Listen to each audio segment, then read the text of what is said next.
All right. Hi, I'm David Baker, and we're going to talk about breaking insulin resistance today. Okay, so I'm a ICU RN. I help people reverse their diabetes. I'm one of the founders of the Diabetes Revolution, and we're going to go in and learn how to break the insulin resistance. And what I'm going to do is teach you one hack, one easy hack to eliminate diabetes insulin resistance today. So this is a quick, easy thing to add into some of the tactics you're already using. So this is going to help you reduce your blood sugars and lower your insulin resistance. But I'm going to get into some of the things that cause insulin resistance. And first thing I want to talk about is the liver. So your liver is one of the main sources, one of the main ways that diabetes comes about, because your liver is always assaulted from the fructose that you take in, because the liver is the only place that the fructose is processed. So anytime you drink that big glass of orange juice or apple juice or anything like that, or even you eat fruit, that fructose is going straight in your body. It's going to be processed to the liver, and it builds up over time. And what it does is the liver takes and turns all that fructose into fat and gets it out of the bloodstream, but then that builds up in the liver and causes fatty liver. So when you get fatty liver, that can cause NASH, and all NASH is non-alcoholic steatohepatitis. Basically, it's fatty liver. It's the same disease that alcoholics get, but without drinking the alcohol. So over time, you get this fatty liver, and this leads to your insulin resistance, which leads to metabolic syndrome, which leads to type 2 diabetes. And they're now seeing this in kids as young as 2 years old. So it's a really bad problem. It all has to do with the processed foods and the foods we eat. And high fructose syrup, everybody knows it's bad. It's in everything. But there's fructose in every juice you drink. It's on all kinds of stuff. They add it, especially to processed foods. So what we're going to talk about now is how we can fix that. So what we got to do is let the liver rest. So to let the liver rest, first off, stop taking things that have fructose. Second, we got to lower the circulating glucose levels. So how do we do that? Okay, you're going to lower your carbohydrate intake. That's going to lower some of that.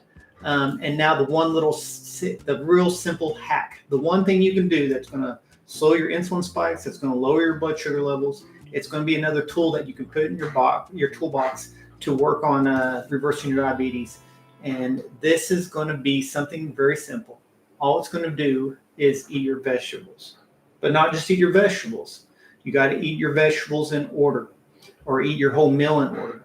So what you're going to want to do is you're going to eat your vegetables first, and don't push them off last. And like when I was a kid, my grandma and my mom would always make me eat my vegetables. But guess what? I'd always eat them last because I didn't like to eat my vegetables. But what I want you to do is eat them first. This is very tactical in the way you eat, but it's going to lower your tactical in eating, but it's going to help lower your blood sugar levels. So, and slow down that spike. So what you're going to do is you're going to eat your fiber first.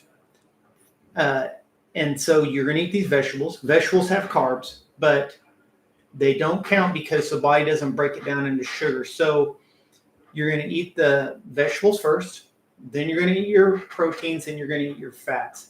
So what happens is when you eat the vegetables first, it's going to go and it's not soluble, and it slows down the absorption of glucose. So it's going to make like this mesh in your stomach and into your small intestines. And what's going to happen is any carbohydrates you eat or sugars that are broken down, it's going to not be able to go through that fiber and absorb real quickly into the small bowel and just go into the bloodstream real quick. And so what that does is slow that release so you don't get these high spikes. So if you do this over time, you're going to have less and less glucose spikes, and that's going to help lower your circulating insulin levels or glucose levels. And so if you do this over time, and with cutting down the carbohydrates and eliminating fructose, it's going to let that liver heal and get the fat out of it.